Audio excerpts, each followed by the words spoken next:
नमस्कार दोस्तों PCS academy में मैं आप सभी लोगों का स्वागत करता हूं। और दोस्तों यूपी पीसीएस मेंस 2020 की परीक्षा में जीएस पेपर सेकंड में ध्यान रखिएगा 20 में से 16 प्रश्न आपके पीसीएस एकेडमी के नोट से नहीं, केवल टेस्ट सीरीज़ और ड्राफ्टिंग से आए हैं। देखिए, नोट्स तो सभी के पास में होते हैं तो उससे तो बाहर कुछ होगा ही नहीं, लेकिन दो तरीके होते हैं दोस्तों। एक तरीका ये होता है कि जैसे आप डायरेक्टली प्रश्न को करते हैं, एक क्वेश्चन लिया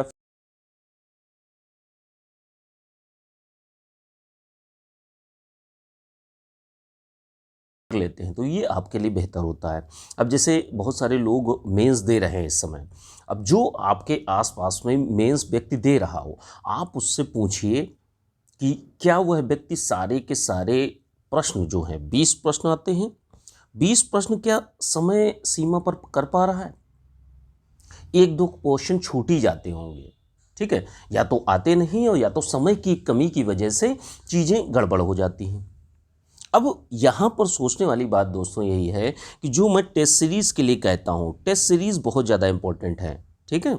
टेस्ट सीरीज़ बहुत ही ज़्यादा इंपॉर्टेंट है। अगर आपको टाइम मैनेजमेंट करना है आपके एग्ज़ाम हॉल में, तो आपके लिए ये चीज़ें बहुत ही अभी से, जैसे 2021 का एग्ज़ाम के लिए अभी से जब लगेंगे तब सारी चीज़ें बेहतर होंगी। आप ये सोचिए बाद में हम जाकर देखें तो बाद में कुछ बचेगा नहीं, ठीक है। जो लोग भी अभी से अच्छे से चीज़ों को तैयार करना चाहते हैं तो मुख्य परीक्षा और प्रारंभिक परीक्षा की तैयारी जो है पैरेलल में लेकर करते रहिए, ठीक है। आप जैसे 8 घंटे की पढ़ाई करते हैं तो 2 घंटा आप मेंस को दे दीजिए, 6 घंटे आप पीटी को दे दीजिए, इस तरीके से। और कल से आपका स्टडी ग्रुप भी स्टार्ट हो रहा है, तो जो लोग भी अपना इच्छुक हो अपना देख सकते हैं, ठीक है, और बाकी पढ़ते रहिए।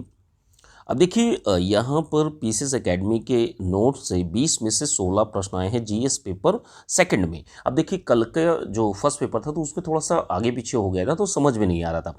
आज की डेट में मैंने एक एक क्वेश्चन को देखते हुए अच्छे से चीज़ों को बात करेंगे, ठीक है। वीडियो अच्छा लगे तो वीडियो को लाइक कर दीजिएगा।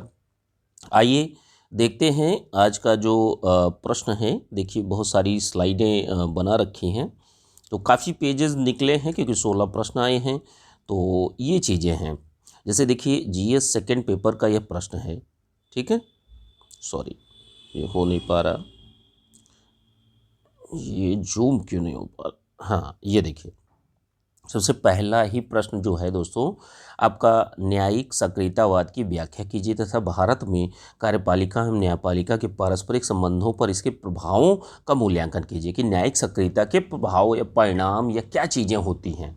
तो आपका अगर डायरेक्टली क्वेश्चन पूछा जाए तो न्यायिक सक्रियतावाद क्या है और इसके प्रभाव क्या हैं, ठीक है। तो ये प्रश्न का उत्तर देना था आपको, कार्यपालिका और न्यायपालिका के पारस्परिक संबंधों पर क्या चीज़ें प्रभाव पड़ता है, ठीक है। क्योंकि न्यायिक सक्रियतावाद जो है, यह अवधारणा जो ली गई है वो जो कार्य किया जाता है वो जुडिशरी के द्वारा, न्यायपालिका के द्वारा किया जाता है। कार्यपालिका के अधिकार क्षेत्र में जो डिस्टर्बेंस होता है तो इसी में क्या क्या प्रभाव होता है उन्हीं का मूल्यांकन करना था आपको।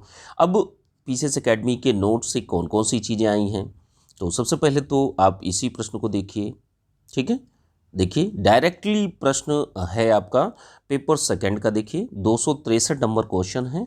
जो भी पेड ग्रुप में लोग जुड़े हुए हैं तो आप लोग देख सकते हैं 263 नंबर क्वेश्चन 125 शब्दों में न्यायिक सक्रियतावाद क्या है और इसके सकारात्मक और नकारात्मक पहलुओं को स्पष्ट कीजिए। अब देखिए, इसमें सारी की सारी चीज़ें बताई गई हैं, न्यायपालिका, कार्यपालिका, किस तरीके से विधायिका, इन सारी चीज़ों में नकारात्मक चीज़ें क्या होती हैं, पॉजिटिव चीज़ें क्या होती हैं। तो आपको क्या करना था कि इसके प्रभावों को बताना था, ठीक है। तो वही सारी चीज़ें इसमें दी गई हैं। अगर आप इस प्रश्न की अच्छे से चीज़ों को प्रैक्टिस कर लेते तो आपका यह प्रश्न बन गया होता, ठीक है। जिन लोगों ने किया होगा उन लोगों का बिल्कुल बना होगा। इसीलिए मैं डेली डेली बोलता हूँ कि जो आंसर राइटिंग के लिए बोलते थे कि बहुत सारे लोग कि क्या है ये, यही मेन चीज़ है। क्योंकि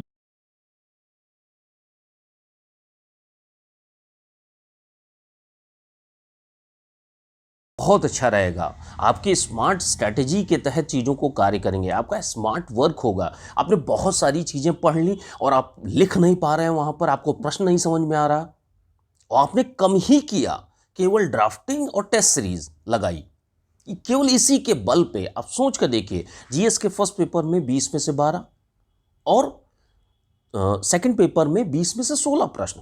अभी दिखाऊंगा मैं एक एक करके, आप काउंट करते रहिए, 16 प्रश्न हैं। ठीक है, तो पहला प्रश्न आप लोगों ने देखा। ठीक है, आइए क्या है, और क्या टेस्ट सीरीज में भी कुछ ऐसा दिया गया था। ये देखिए, न्यायिक सक्रियता से आप क्या समझते हैं, ये भी चीज़ें। भारत में लोकतांत्रिक प्रणाली का विश्लेषण कीजिए। ठीक है, तो ये टेस्ट सीरीज में दिए गए थी चीज़ें। ठीक है, तो ये चीज़ें आप देख सकते हैं। टेस्ट भी बहुत ही ज़्यादा इंपॉर्टेंट होता है। एक एक चीज़ें बताऊंगा, एक एक अच्छी तरीके से चीज़ों को बताऊंगा कि क्या क्या चीज़ें आपकी इंपॉर्टेंट है। टेस्ट तो बहुत ही ज़्यादा ज़रूरी है, जिस पर मैं सबसे ज़्यादा जोर देता हूं। देखिए, 20 प्रश्न का टेस्ट होता है, फुल टेस्ट होता है। अब मान लीजिए आपको 2 प्रश्न आते हैं, 10 प्रश्न आते हैं, जितने आते हैं उतना करने का प्रयास करिए। आप अटेम्प्ट तो करिए एक बार। डर के मारे लोग लिखते ही नहीं है, सबसे बड़ी दिक्कत यहां पर है। और आप टेस्ट सीरीज को जब तक अटेम्प्ट नहीं करेंगे तब तक सारी की सारी चीजें, सबसे बड़ी चीज है टाइम मैनेजमेंट होगा आपका, बहुत ही ज्यादा जरूरी है समय सीमा में चीजों को लिखना। ठीक है, तो आइए अगले प्रश्न को देखते हैं। अगला प्रश्न हम लोग एक एक करके देखेंगे। जैसे देखिए, पहला प्रश्न हो गया, दूसरे प्रश्न को हम लोग देखेंगे। ठीक है, इसकी स्क्रीनशॉट जस्ट बगल में आई है।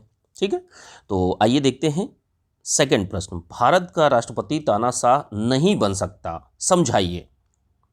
भारत का राष्ट्रपति तानाशाह नहीं बन सकता, समझाइए।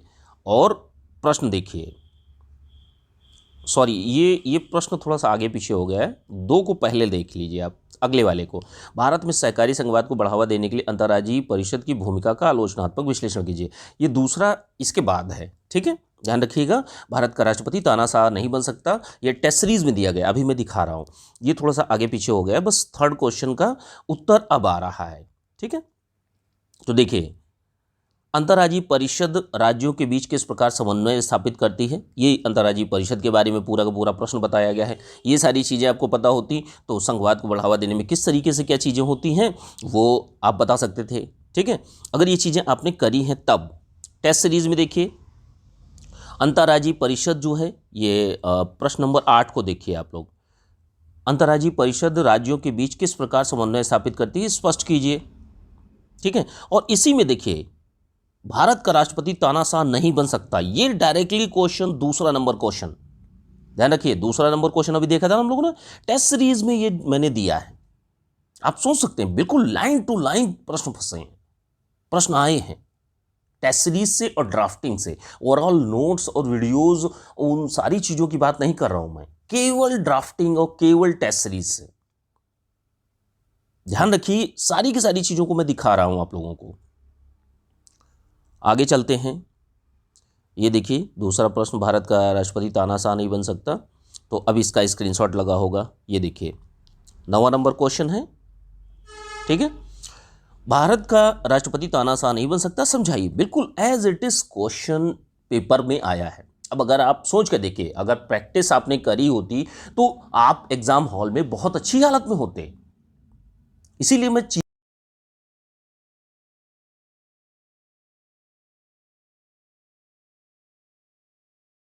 है कि ये चीजें टाइप नहीं है।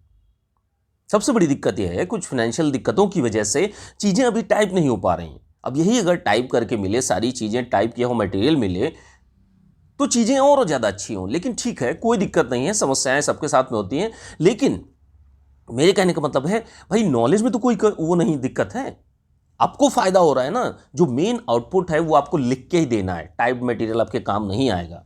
कितना भी मटेरियल पढ़ लीजिए, कितना भी कुछ भी कर लीजिए, वो सारी चीजें आपकी धरी की धरी रह जाएंगी अगर आप नहीं लिखेंगे तो। ठीक है, तो 3 प्रश्न आप लोगों ने देख लिए, 3 प्रश्न। अब देखिए, चौथे प्रश्न में चलते हैं हम लोग। चौथा प्रश्न देखेंगे हम लोग। अनुच्छेद 32 भारत के संविधान की आत्मा है, संक्षेप में व्याख्या कीजिए। ये 125 शब्दों वाले प्रश्न हैं। आइए देखते हैं। भारत के संविधान के अनुच्छेद 32 के महत्व पर टिप्पणी करिए। अब देखिए, सारी की सारी चीजें इसमें बताई गई। अब देख लीजिए आप लोग। पेपर सेकंड का प्रश्न है, प्रश्न संख्या 215 है और 200 शब्दों में इसको लिखने को मैंने दिया था। अब अगर 200 शब्दों में इस प्रश्न को आप लिख रहे हैं तो क्या आप 125 शब्दों में नहीं लिख सकते? आप सोच कर देखिए कि जो चीज़ें ड्राफ्टिंग दी जाती है वो यूं ही नहीं दी जाती, वो छांट छांट कर जो अच्छे प्रश्न होते हैं, जो भी ड्राफ्टिंग दी गई, मैं 100 बार कह चुका हूं सभी लोगों को कि सभी लोग केवल ड्राफ्टिंग और टेस्ट सीरीज को ही फॉलो कर लीजिए, बस बहुत है। आइए आगे देखते हैं। देखिए चौथा प्रश्न हो गया। अब देखिए उत्तर प्रदेश में ग्रामीण विकास हेतु गैर सरकारी संगठन जो एनजीओज होते हैं उनकी भूमिका का परीक्षण करना है। अब देखिए उत्तर प्रदेश हो या कहीं पे भी हो, जो एनजीओ की कार्यशैली जो होती है वो कहीं कार्यशैली परिवर्तित हो सकती है। ग्रामीणों में अलग स्ट्रैटेजी अपनाई जाती है और अन्य जगहों पर अन्य। अब एनजीओ की आपको अगर कार्यशैली पता है तो आप बेहतर उत्तर लिख ले जाएंगे। ध्यान रखिएगा, गैर सरकारी संगठनों की भूमिका अगर आपको पता है, वो कार्य क्या करते हैं, किस तरीके से क्या चीज़ों को मैनेज करते हैं, तो वो सारी चीज़ें पता ले जाएंगे। तो देखिए पांचवा प्रश्न है, पांचवें प्रश्न को देखिए आप लोग। गैर सरकारी संगठन क्या है, सामाजिक आर्थिक विकास में इनकी भूमिका स्पष्ट कीजिए। ये मैंने 200 शब्दों में इस प्रश्न को दिया है और एक बार नहीं कई बार दिया है। एक एक प्रश्न की प्रैक्टिस कई बार कई टेस्ट में हुई है, ठीक है, देख सकते हैं आप लोग सामने। सॉरी, ये देखिए डायरेक्टली क्वेश्चन दिए गए हैं, गैर सरकारी संगठनों की भूमिका का विश्लेषण कीजिए दोबारा, ठीक है। इसके आगे चलिए अगले प्रश्न में चलते हैं। 5 प्रश्न तो हम लोगों ने देख लिया था। अब 6वां प्रश्न है, सरकारी नीतियों के संदर्भ में सूचना एवं संचार प्रौद्योगिकी की भूमिका का मूल्यांकन कीजिए।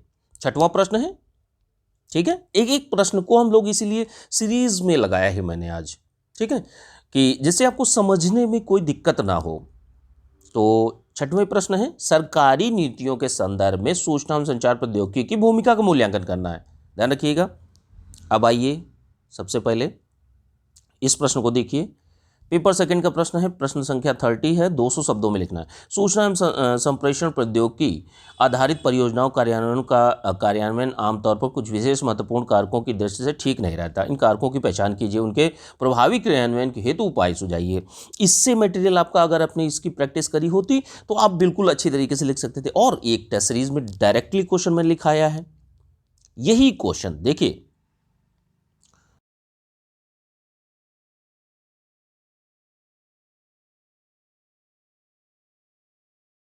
वर्णन कीजिए।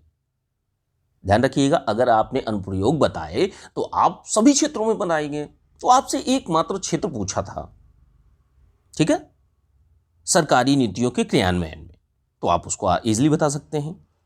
इसके अलावा और क्या है, एक प्रश्न और भी है, ये देखिए डायरेक्टली यही प्रश्न आपसे पूछा गया है, सरकारी नीतियों के संदर्भ में सूचना प्रौद्योगिकी की भूमिका को स्पष्ट कीजिए। अब देखिए डायरेक्टली क्वेश्चन टेस्ट सीरीज में पूछे गए हैं सीधे। ये देखिए फुल टेस्ट संख्या 6 है और पेपर सेकंड का प्रश्न है, कुल प्रश्न 20 हैं और समय 3 घंटे। ये देखिए टेस्ट सीरीज का 5वां प्रश्न है। जो लोग पेड ग्रुप में जुड़े हुए हैं आप लोग इजीली देख सकते हैं कि एक एक प्रश्न, एक एक चीजें जो आपके पास मटेरियल पड़ा हुआ है उसी में से मैं बता रहा हूं। यही सारी चीजें आपके पास में पड़ी हुई हैं और इनके वीडियोस तो हाँ टेस्ट सीरीज के नहीं होंगे। जो लोग पेड ग्रुप में जुड़े हुए हैं आप लोग देख सकते हैं, ठीक है। अब देखिए हम लोगों ने कहाँ कौन से क्वेश्चन तक कर लिया था, 6वें प्रश्न तक। अब देखिए 7वां और 8वां नहीं आया है, ठीक है, ध्यान रखिएगा। 2 प्रश्न 7वें और 8वें, 6 क्वेश्चन तक तो कंटिन्यू आए हैं, 6 प्रश्न आपके हो गए, ठीक है। अब इसको भारत की प्रवासी नीति क्या है, वर्तमान में प्रवासियों के समक्ष कौन कौन सी चुनौतियां हैं, तो अब आप अगर अंतर्राष्ट्रीय स्तर पर सारी चीज़ों को जानते होंगे तो आप भारतीय स्तर पर भी प्रवासी चीज़ों को लिख सकते हैं, लिखने की हालत में रहेंगे, ठीक है। अब देखिए अंतर्राष्ट्रीय जनसंख्या प्रवास के कारणों तथा के बारे में विस्तार से चर्चा कीजिए। अंतर्राष्ट्रीय प्रवास क्या होता है, ठीक है, प्रवासी नीति, आप इसमें चीज़ों को देख सकते हैं, ठीक है। तो ये चीज़ हो गई। अगली चीज़ देखते हैं, अगला प्रश्न कौन सा है, भारत अमेरिका 2+2 मंत्री स्तरीय संवाद पर टिप्पणी करिए। अब इस पर देखिए 10वां नंबर क्वेश्चन है। 10वां नंबर प्रश्न जो है आपका ये देखिए 2+2 वार्ता क्या होती है, इसी से संबंधित कामकाशा पर प्रकाश डालिए। ये चीज़ें मैंने उसमें कराई थी, ठीक है, इसकी ड्राफ्टिंग दी थी आप लोगों को, इसका वीडियोस भी बना हुआ है आपका, इसका ड्राफ्टिंग प्लस वीडियो देख सकते हैं आप लोग, ठीक है। ये सीधे डायरेक्टली प्रश्न पूछा गया है, ये देखिए, यही प्रश्न टेस्ट सीरीज में भी पूछा गया है। फर्स्ट टेस्ट में 2+2 वार्ता क्या होती, इसी वार्ता से संबंधित काम का सा पर प्रकाश डालिए, 150 शब्दों। आप इजीली चीज़ों को कर सकते हैं बहुत अच्छी तरीके से। अगले प्रश्न में चलते हैं, 10 नंबर तक हो गया था। 11वां नंबर, लोकहित का प्रत्येक मामला लोकहितवाद का मामला नहीं होता है। तो इसका मतलब क्या है कि जैसे जो पब्लिक इंटरेस्ट जो होता है PIL डाली जाती है, तो प्रत्येक सही मायने में चीज़ें सही कार्य में नहीं होती हैं, कुछ गलत इंटेंशन के साथ में भी चीज़ें हो जाती हैं। तो अब आप इसको जो लोकहितवाद है, इसको आलोचनात्मक वर्णन कर देना था आपको, मूल्यांकन, ठीक है। तो ध्यान रखिएगा, 11वें नंबर प्रश्न का हम लोग देख रहे हैं। 11वें नंबर क्वेश्चन में देखिए, जनहित याचिका क्या है, इसके औचित्य को उदाहरण द्वारा स्पष्ट कीजिए। ये प्रैक्टिस कराया गया है। अगली चीज़ क्या है, अगला देखते हैं। जनहित याचिका से क्या आशय है, इसकी मान्यताओं का आलोचनात्मक मूल्यांकन कीजिए। ध्यान रखिएगा, देखिए प्रश्न बिल्कुल वही है। अगर आपने इसको अटेम्प्ट किया है तो आप उस प्रश्न को बहुत इजीली कर ले जाते, ठीक है। ये सारी की सारी चीज़ें, फुल टेस्ट 18, पेपर सेकंड, ठीक है, फुल टेस्ट 18 का ये प्रश्न संख्या 5वां है, आप लोग देख सकते हैं। अगली चीज क्या है,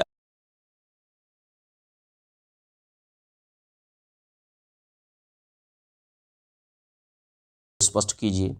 अब 3-3, 4-4 बार अगर आपने पूरी ईमानदारी के साथ में अगर आपने केवल लिखा भर होता बहुत अच्छी तरीके से, ठीक है, तो आपकी सारी चीज़ें बेस्ट हो जाती। आइए अगले प्रश्न में चलते हैं। 11वां प्रश्न हो चुका था।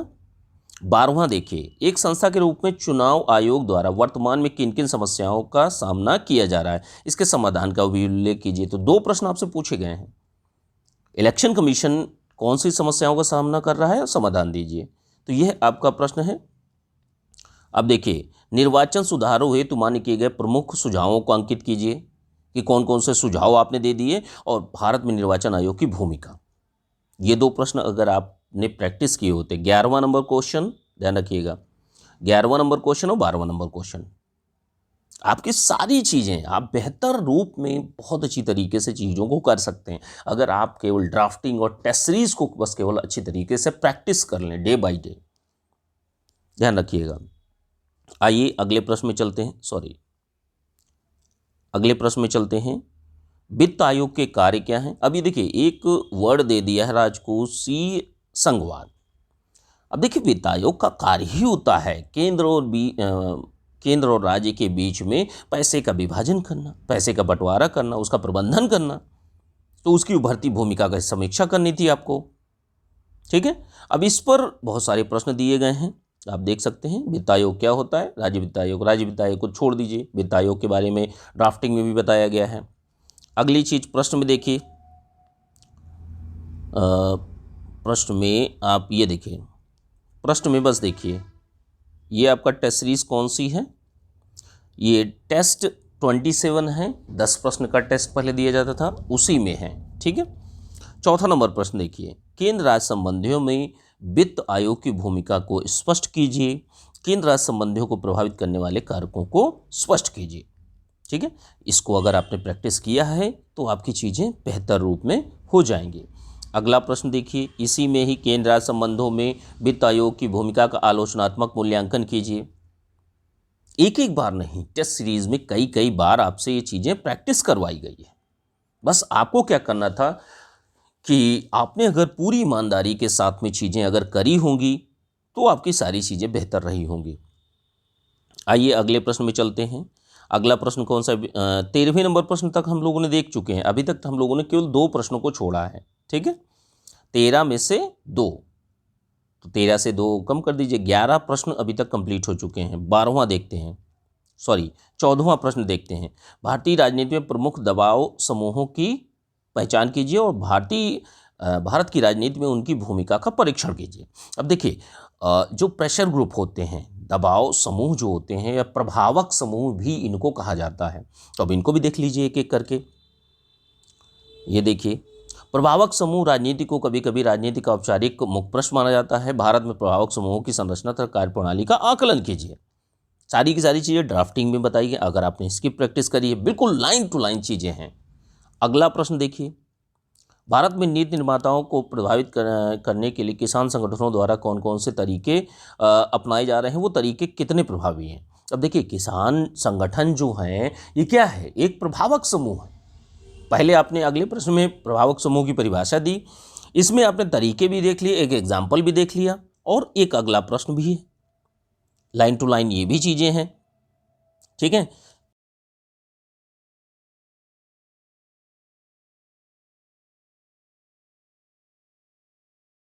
ठीक है, ये भी प्रैक्टिस आपने, टेस्ट नंबर 30 है, 10 प्रश्न का था, और टेस्ट प्रश्न संख्या जो है चौथा है। ठीक है, अगला प्रश्न देखिए, इसी में एक एक प्रश्न पर कितने क्वेश्चन बने हैं, बस इनको आप ध्यान दीजिए। ये क्या हो रहा है, ये देखिए, दबाव समूह का वर्णन करते हुए इसकी भूमिका का वर्णन करें। ठीक है, दबाव समूह यानी पहले प्रेशर ग्रुप के बारे में बताना है, फिर इसकी भूमिका को वर्णन करना है। अगर आपने यही प्रश्न बना दिया, प्रश्न को पूछने का तरीका, प्रश्न वही रहता है, प्रश्न के पूछने का तरीका अलग हो जाता है। ठीक है, देख सकते हैं, एक एक टेस्ट नहीं, फुल टेस्ट 18 में प्रश्न संख्या चौथा है। ठीक है, देख सकते हैं आप सारी चीज़ों को। अगला प्रश्न जो है इसमें भी देख लीजिए एक बार और, दबाव समूह क्या होते हैं, इसके प्रकारों का उदाहरण सहित समझाइए। अब एक ही प्रश्न को आपने कितनी बार अटेम्प्ट किया होगा, फुल टेस्ट 26, पेपर सेकंड का प्रश्न संख्या 5वां, देख लीजिए आप। अगली चीज क्या है, एक और प्रश्न देख लीजिए, इसमें ये देखिए, प्रभावक समूह क्या है, ये देखिए बिल्कुल लाइन टू लाइन प्रश्न मैंने दिया है टेस्ट सीरीज में बनाकर कि प्रभावक समूह क्या होते हैं, इनकी कार्यशैली सरकारी नीतियों को कैसे प्रभावित करती है। 200 शब्दों में लिखना है। आपने पहले 2-3 अगर छोड़ भी दिए होते, अगर इसी की प्रैक्टिस आपने कर ली होती तब भी हो जाता। सोच कर देखिए बस। आइए, अभी और भी है, दबाव समूह का वर्णन करते हुए इसकी भूमिका का वर्णन कीजिए। मतलब एक ही प्रश्न कई कई बार टेस्ट में पूछा गया है। तो हम लोगों के 14वें नंबर क्वेश्चन तक हो चुके थे। 14वें में से 14 में से 2 प्रश्न अभी तक स्किप हुए हैं। ठीक है, तो 12 प्रश्न आपके अभी तक कंप्लीट हो चुके हैं। अब देखिए 15वां नंबर क्वेश्चन देखिए। 15वां नंबर क्वेश्चन क्या है, ई शासन ने यानी ई गवर्नेंस ने प्रशासनिक तंत्र को किस सीमा तक जो अधिक नागरिक केंद्रित बनाया है, कि नागरिक उन्मुख बनाया है, ये भी है। क्या ई शासन प्रणाली को और अधिक सहभागी बनाया जा सकता था, ये अप्लाइड पोर्शन था। देखिए, प्रश्नों को विश्लेषण तभी आप कर पाएंगे जब आपके पास फैक्ट हो, डेटा हो, वो नहीं होगा तब नहीं कर पाएंगे आप लोग। तो अब ई गवर्नेंस के बारे में देख लेते हैं कि क्या क्या चीज़ें कराई गई हैं। ई गवर्नेंस के बारे में देखते हैं अब हम लोग। ई गवर्नेंस क्या हो जाता है, देखिए, ई शासन केवल नवीन प्रौद्योगिकी की शक्ति के प्रयोग के बारे में नहीं, अपितु इससे अधिक सूचना के उपयोग मूल्य के क्रांतिक महत्व से स्पष्ट कीजिए। अब देखिए, इसमें क्या चीज़ें बताई गई हैं, प्रश्न में क्या ड्राफ्टिंग में क्या बताया गया है। 27 नंबर क्वेश्चन है, 200 शब्द में लिखना है। ई गवर्नेंस है क्या, इसके अनुप्रयोग क्या हैं, ये देखिए सारी की सारी चीज़ें, बस इसको अप्लाइड करके आपको चीज़ें बतानी थी कि इसको और अच्छा कैसे बनाया जा सकता है, अपने व्यूज़ डालने थे, यही प्रश्न था। इसके अलावा और देखते हैं क्या क्या है। ई गवर्नेंस किस प्रकार भ्रष्टाचार और प्रशासन की समस्याओं को कम करने में भूमिका निभाई है। सीधे सीधे चीज़ें वही हैं, टेस्ट सीरीज में दिया गया है। टेस्ट सीरीज कौन सी है, टेस्ट संख्या 13 है कुल, ठीक है, और प्रश्न संख्या 5वें, देख लीजिए आप लोग। अगला ये देखिए प्रश्न जो है, ई गवर्नेंस से क्या तात्पर्य है, इसके महत्व पर टिप्पणी करिए। एक एक बार नहीं, कई कई बार प्रश्नों को आप लोगों को दिया गया है। अगर आप अपना कार्य ईमानदारी से किया है तो ये नो डाउट पेपर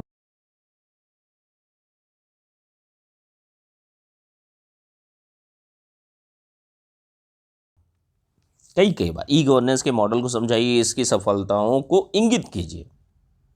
अब देखिए वही चीज़ें पूछी जा रही, अलग अलग एंगल से पूछी जा रही। और मैंने टेस्ट में दिए हैं ये चीज़ें, फुल टेस्ट में ये सारी की सारी चीज़ें बताई गई हैं, देख सकते हैं आप लोग। एक बार और देख लीजिए, ई गवर्नेंस से क्या आशय है, शासन प्रणाली में इसकी उपयोगिता को स्पष्ट कीजिए। ठीक है, अगर ये चीज़ें आपने प्रैक्टिस करी होंगी तो नो डाउट आपका पेपर बहुत अच्छा गया होगा। अभी तक हम लोगों ने कितने प्रश्न देख लिए? अभी तक हम लोगों ने 15 प्रश्न देख लिए। सूचना का अधिकार अधिनियम यानी RTI, ठीक है, जो सूचना का अधिकार अधिनियम है RTI, लोक सेवकों को स्टील फ्रेम के बाहर आकर निष्ठापूर्वक जनता की सेवा करने के लिए बाध्य किया है। ठीक है, ध्यान रखिएगा। मुझसे एक छोटी सी गलती हो गई है, मैंने RTI की जगह नागरिक घोषणा पत्र कर लिया है। ठीक है, तो ये थोड़ा सा सिटीजन चार्टर जिसको कहा जाता है, तो ये थोड़ा सा मेरे छाटने में थोड़ा सा दिक्कत हो गई है, ध्यान नहीं था, जल्दी जल्दी में कर रहा था तो इसी वजह से था। ठीक है, तो इसीलिए उसकी स्लाइड लग गई हैं, तो कोई दिक्कत नहीं है, एक प्रश्न को अभी हटा देते हैं। सिटीजन चार्टर से ही संबंधित चीज़ें बताई गई हैं, नागरिक पत्र, बस यही थोड़ी सी प्रॉब्लम हो गई। चलिए कोई बात नहीं, अगले प्रश्न में देख लेते हैं, बहुत सारी स्लाइडें लगी हुई थी। चलिए कोई बात नहीं। अब देखिए, अभी तक हम लोगों ने कितने, भाई एक प्रश्न और हटा दीजिए, वो मैं दे नहीं पाया हूँ, बाद में मैं आप लोगों को दिखा दूंगा। वो सारी के RTI के ऊपर मैंने प्रश्न बहुत बनाए हैं, बहुत ज़्यादा दिए हैं प्रश्न, बस मुझसे ये गलती हो गई थी, ये मेरी मिस्टेक है। ठीक है, आइए अगले प्रश्न को देखते हैं। 18वां, अभी तक स्किप हम लोगों ने कितने किए हैं? स्किप किए थे 2 मात्र। ठीक है, 2 और 2 स्किप किए थे और 2 ये वाले स्किप होंगे, आपका 18वां। ठीक है, ध्यान रखिएगा। जो LAC पर ये 18वां क्वेश्चन तो आया है, कराया गया है, ये 19वां नहीं आया है। ठीक है, 19वां नोट से नहीं आया है, क्वाइट ग्रुप के बारे में है। क्वाइट ग्रुप के बारे में एक प्रश्न भी मैंने दिया था, लेकिन वो चीज़ें मुझे मिल नहीं रही हैं, बहुत सारे नोट्स हैं, तो उनमें छांटना बहुत ज़्यादा परेशानी का काम हो जाता है। ठीक है, तो ये 18वां प्रश्न देखिए आपसे पूछ क्या रहा है, प्रश्न देखिए पूछ क्या रहा है। प्रधानमंत्री मोदी और चीनी राष्ट्रपति के बीच में सौहार्दपूर्ण मामल्लपुरम शिखर बैठक के बावजूद, ध्यान रखिएगा, मामल्लपुरम बैठक आपसे नहीं पूछ रहा, आपसे बस केवल यही पूछ रहा है कि दोनों देशों के बीच LAC पर विवाद क्यों हुआ, दोनों देशों के बीच ये विवाद क्यों है। ठीक है, तो इसी का आपको जवाब देना है। आइए देखते हैं क्या है। भारत चीन जो संबंध है, ठीक है, उसी पर आपको चीज़ों को बताना था। भारत चीन संबंध, ये देखिए 9वां नंबर प्रश्न है, वर्तमान में भारत चीन सीमा विवादों के कारण तथा निवारणों को बताइए। अगर आपने इस प्रश्न की अगर आपने लिखा है सही तरीके से तो चीज़ें आपकी बेहतर हो जाएंगी। ठीक है, भारत चीन संबंधों पर। अगला इसी में देख लेते हैं, भारत चीन संबंधों के मध्य उत्पन्न विवादों की स्थिति का वर्णन कीजिए। वर्तमान में जो चीज़ें चल रही हैं उसी के बारे में आपको बताना था, ये भी टेस्ट सीरीज में दिया गया है आपका। ठीक है, अब देखिए ये 19वां नंबर क्वेश्चन मिला नहीं है, 20वें नंबर क्वेश्चन को देख लेते हैं। कोरोना काल यानी कोविड-19 में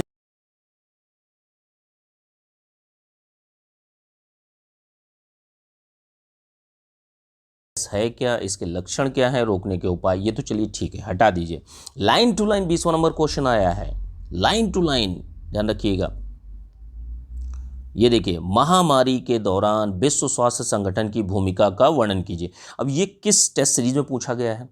अभी जो फुल टेस्ट नंबर 12 हुआ था, अभी लास्ट में मैंने एक करंट अफेयर की टेस्ट सीरीज दी थी। ठीक है, फुल टेस्ट हुई थी करंट अफेयर की, तो उसी में मैंने ये प्रश्न बना कर दिया था और एज इट इज़, ध्यान रखिएगा, बिल्कुल वही प्रश्न आपसे पूछ लिया गया है पेपर सेकंड में। पेपर सेकंड में आपसे वही प्रश्न पूछ लिया गया है कि इस महामारी के दौरान विश्व स्वास्थ्य संगठन की भूमिका का वर्णन कीजिए 200 शब्दों में। सेम टू सेम चीजें आप देख सकते हैं। टेस्ट सीरीज कौन सी है? 12वीं टेस्ट सीरीज है, करंट अफेयर की टेस्ट सीरीज है। ये देखिए ऊपर दिखाई दे रहा है, फुल टेस्ट सीरीज PCS 12। तो ये स्क्रीनशॉट है जो मैंने PDF जो है उसे छांटना पड़ता है, तो इसी वजह से। ठीक है, तो इन चीज़ों को देख सकते हैं दोस्तों, और जो भी चीज़ें हैं वो एक क्वेश्चन मेरी मिस्टेक से थोड़ा सा दिक्कत हो गई है, बाकी आपके 15 प्रश्न तो आपके 16 प्रश्न तो आपके हैं ही। ठीक है, 2 प्रश्न पहले थे, 2 प्रश्न ये बाद में कटे हैं। ठीक है, तो आप इन चीज़ों को बेहतर तरीके से देख सकते हैं, किस तरीके से पीसीएस एकेडमी ने जो यूपी पीसीएस मेंस 2020 का एग्ज़ाम है, जीएस पेपर सेकंड में 20 में से 16 प्रश्न आए हैं। ठीक है, चीज़ों को आप खुद काउंट कर सकते हैं, इसीलिए मैंने थोड़ा सा बेहतर तरीके से बनाने का प्रयास किया है जिससे आप लोगों को समझ में अच्छे से आ जाए। ठीक है, तो अच्छे से चीज़ों को करते रहिए। और अभी से जो लोग भाई यूपी पीसीएस मेंस 2021 की तैयारी करना चाहते हैं और सारे नोट्स लेना चाहते हैं, तो यूपी पीसीएस मेंस 2021 का मेंस का बैच चल रहा है, पेड ग्रुप चल रहा है। अभी से आप लोग लग जाइए, अभी से तैयारी करना स्टार्ट कर दीजिए। और जो लोग भी अपना ज्वाइन करना चाहते हैं ग्रुप को, ज्वाइन कर सकते हैं 9140085178 पर आप लोग मैसेज करके जानकारी ले सकते हैं। फ़ी आपकी 3000 रुपये है। ठीक है, चलिए ठीक है, थैंक यू देखने के लिए।